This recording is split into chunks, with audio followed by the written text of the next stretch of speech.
Hey, what's up, guys? It's Josh Barr. I received a question asking how do you use both Uber and Lyft at the same time? So I decided to make this video just to share my experience using both apps at the same time. Now, for those of you wondering, with Uber and Lyft, you're an independent contractor and there is no non-compete agreement. So as long as you're qualified to drive with them, you can work for them as you please. Now, I'll also go on to say that I use the iPhone that Uber gave me mainly because when I first started driving for Uber, you had to use the iPhone they gave you. Now you can use your personal phone to be a driver for Uber, not just pick up rides. Now, personally, I like to use my Droid for Lyft and the iPhone that Uber gave me.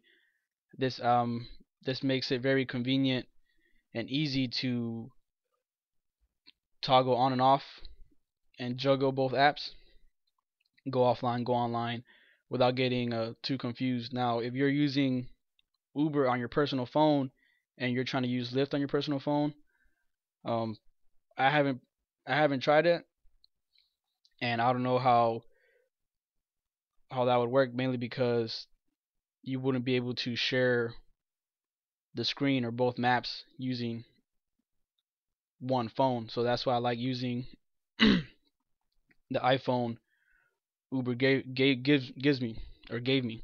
So I have the Uber phone on the left windshield mount, and I have my Droid with the Lyft app open and the cup holder. Now with Uber, if you're using the iPhone, you will have to pay the $10 a week, the fee, but I don't really worry about it just because I know I'm gonna cover it. And with Lyft, you're using your personal phone, so you're using your data. Now, if you have unlimited data or whatever your plan is, it's fine. And if you're going to use your personal phone for Uber and you're trying to use for Lyft, then that's even more data it's going to eat up. So if you have an unlimited data plan or you have good service, then you wouldn't be too worried about it. So, I go ahead and start my night, turn on the Uber app, turn on the Lyft app. So it's pretty simple.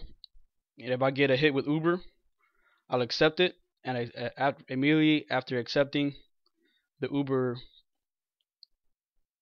rider, I'll just come over here and go offline. Pick up the Uber rider, drop him off, go back online with Uber, and go back online with Lyft. Now again, I'm driving around. I get a hit with Lyft.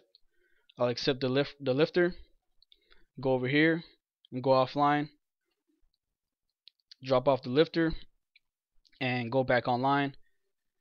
And that's how I go about doing it. It's very very easy for me to go from one phone to the other. Now,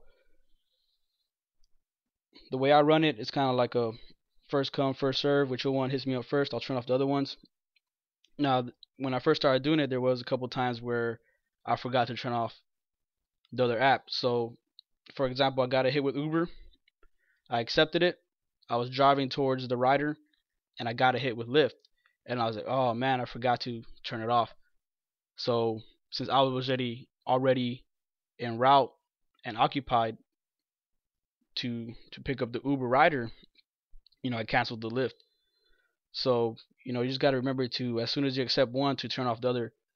Now, when it comes to prime time and surge time pricing, there's a lot of demand, and it's very possible for both apps to go off at the same time or one right after another. So what I do is I accept both. Uber goes off, I accept it, and before I can turn off the Lyft, I accept it. So I accept both at the same time. So I couldn't take one rider. So what I do is, whichever one called me first, or whichever one hit me first, I'll give them a call. So Uber goes off and then Lyft goes off, I accept both. I call the Uber rider. Hey, this is the Uber driver, and I get that verbal confirmation. So, oh yes, we're standing right outside. So that way, if I got the verbal confirmation, then I'll go ahead and just cancel the lift. Now, the reason I do that is because, let's pretend it happens again. They go off one right after another. Uber hits me up and Lyft hits me up. I call the Uber and they don't pick up. So then I call the Lyft. Hey, this is Josh, the Lyft driver. Oh yeah, we're outside. We're ready to go. Now I have no problem canceling the Uber request because I called them, they didn't pick up, and the Lyft rider is outside ready to go. I got that verbal confirmation because I would hate to accept the Uber and cancel the Lyft, and then I show up, and then when I turn the corner to pick up en route to pick up the driver, they cancel. So I'm turning the corner, the Uber canceled, and I let this one get away.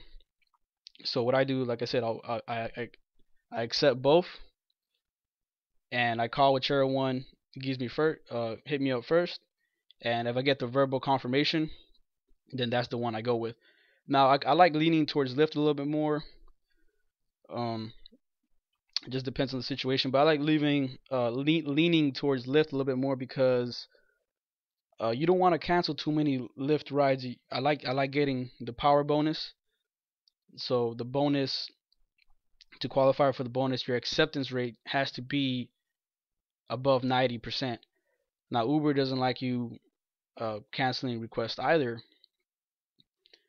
but they don't offer a bonus. So the bonus can be nice, and you want to stay above 90%. So if you got 10 lifts and you cancel 3, you're at 70%. So you always want to be conscious of how many lifts you've done and how many you've canceled. Um,